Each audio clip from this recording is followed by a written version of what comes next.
Hi అండి, welcome back to one more mini vlog in అయానా మజాకా. అందరు నా వీడియోస్ చూస్తున్నారు కానీ అక్కడ పక్కనే ఉన్న గంట సింబల్ని కొట్టడం అయితే మర్చిపోతున్నారు. ఆ గంట సింబల్ని సబ్స్క్రైబ్ చేసుకుంటేనే కదండి నా వీడియోస్ ఎప్పటికప్పుడు నోటిఫికేషన్స్ వచ్చేది మీకు. అలానే నా వీడియోస్ కనుక మీకు నచ్చినట్లయితే ప్లీజ్ లైక్ కొట్టండి. అలానే నాకేమైనా సజెషన్స్ ఇవ్వాలి అని అనుకుంటే కమెంట్ బాక్స్లో అయితే షేర్ చేయండి. అందరికీ శరన్నవరాత్రి శుభాకాంక్షలు అండి. అందరూ హాలిడేస్లో ఇంట్లో బాగా ఎంజాయ్ చేస్తూ ఉండుంటారు. ఈరోజు నేను ఒక వెజ్ వంటకంతో అయితే మీ ముందుకైతే వచ్చేసాను. అదేనండి, నోటికి చేదుగా ఉండే కాకరకాయతో అయితే మీ ముందుకు వచ్చేసాను. తినగా తినగా చేదు కూడా తీయగా ఉండు అంటారు. నిజమేనండి, తినగా తినగా కాకరకాయ చేదు వల్ల చాలా బెనిఫిట్స్ ఉన్నాయి మన బాడీకి. నేనైతే ఈరోజు కొన్ని బెనిఫిట్స్ అయితే మీకు చెప్పబోతున్నాను. ఈరోజు నేను ముందుగా మీకు కాకరకాయ కారం అయితే చేయబోతున్నానండి. కాకరకాయ వల్ల ఉపయోగం ఏంటంటే రక్తపోటును తగ్గిస్తుంది, ఆకలిని, రోగ నిరోధక శక్తిని పెంచుతుంది, జీర్ణశక్తిని పెంచుతుంది, కడుపులోని నులిపురుగులు ఉంటాయి కదండి వాటిని నాశనం చేస్తుంది. మనం స్కిన్ కోసం ఏవేవో క్రీమ్స్ అలానే ఫేషియల్స్ యూస్ చేస్తూ ఉంటాం కదండి, అవేమీ ఉపయోగం లేకుండా మన బాడీని మనం తినే ఫుడ్లో చేంజ్ కనుక ఇస్తే మన బాడీ కూడా హెల్తీగా ఉంటుంది. అలానే స్కిన్ అనేది గ్లోగా కూడా ఉంటుంది. చర్మ సంబంధిత వ్యాధులను దూరం చేస్తుంది. డయాబెటీస్కి ఉత్తమ ఔషధం. హై బీపీని తగ్గిస్తుంది. బీపీని తగ్గిస్తుందంటండి. చాలామంది బీపీ వస్తే పూనకాలు లోడింగే కదండి, అలాంటి వాళ్ళ కోసమైతే కాకరకాయ అనేది చాలా మేలు చేస్తుంది.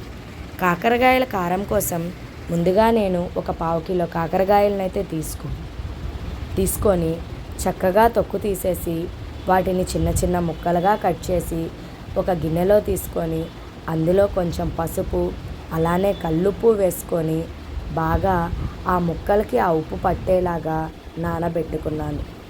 ఈలోపు అది నానే లోపల ఒక మిక్సీ జార్లో కొంచెం కల్లుప్పు అలానే చిన్నులపాయ రెబ్బలు అలానే ఎండు కొబ్బరిని సన్న ముక్కలుగా కట్ చేసుకొని తగినంత కారం వేసుకొని మిక్సీ అయితే పట్టేసుకున్నాను.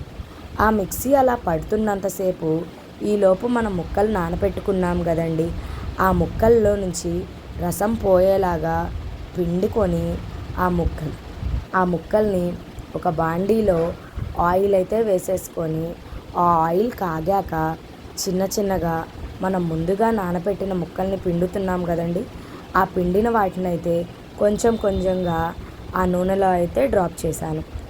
చూడండి ఫ్రెండ్స్, కాకరకాయలు వేగిన తర్వాత ఇలా సాల్ట్లో ఉప్పులో నానబెడితే దానిలో చేదనేది ఏముండదు.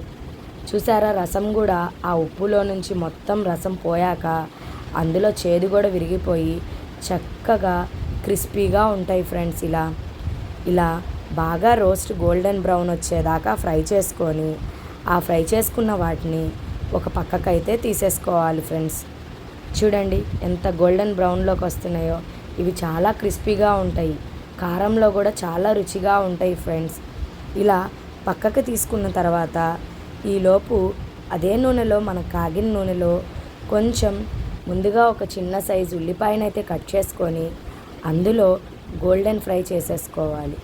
గోల్డెన్ బ్రౌన్ కలర్లోకి వచ్చేదాకా ఫ్రై చేసేసుకున్న తర్వాత అందులో కొంచెం కరివేపాకు అలానే తాలింపు గింజలు వేసుకొని బాగా రోస్ట్గా ఫ్రై చేసుకొని ఆ తర్వాత అందులోకే ముందుగా మనం ఫ్రై చేసుకున్న కాకరకాయ ముక్కలు కూడా వేసేసుకొని ఒకసారి అటు ఇటు తిప్పేసేసి ఈలోపు మనం ముందుగా మిక్సీ పట్టుకొని ఉన్నాం కదా ఫ్రెండ్స్, ఆ కారం కొబ్బరి కారం అంటారు దాన్ని, అది మనం ఇడ్లీలో కూడా యూస్ చేసుకోవచ్చు. అలానే ఇలాంటి కారంలో కూడా యూస్ చేసుకోవచ్చు. చాలా రుచిగా ఉంటుంది ఫ్రెండ్స్ ఈ కారం. ఇందులోకి ఆ ఫ్రై అయిన వాటిల్లోకి మనం ముందుగా చేసుకున్న మిక్సీ పట్టిన కారాన్ని అందులో వేసుకొని కాసేపు అలా ఇలా తిప్పి కొంచెం ఎక్కువే ఆయిల్ ఉంచుకోవాలి ఫ్రెండ్స్. ఎందుకంటే ఆయిల్ ఎక్కువ ఉంటేనే ఒక 10 days 15 days అయినా నిల్వ ఉంటుంది ఫ్రెండ్స్ ఈ కారం. ఇదే ఫ్రెండ్స్ మన టేస్టీ కాకరకాయల కారం. చాలా రుచిగా ఉంటుంది.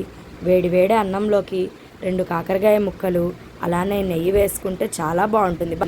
Bye bye.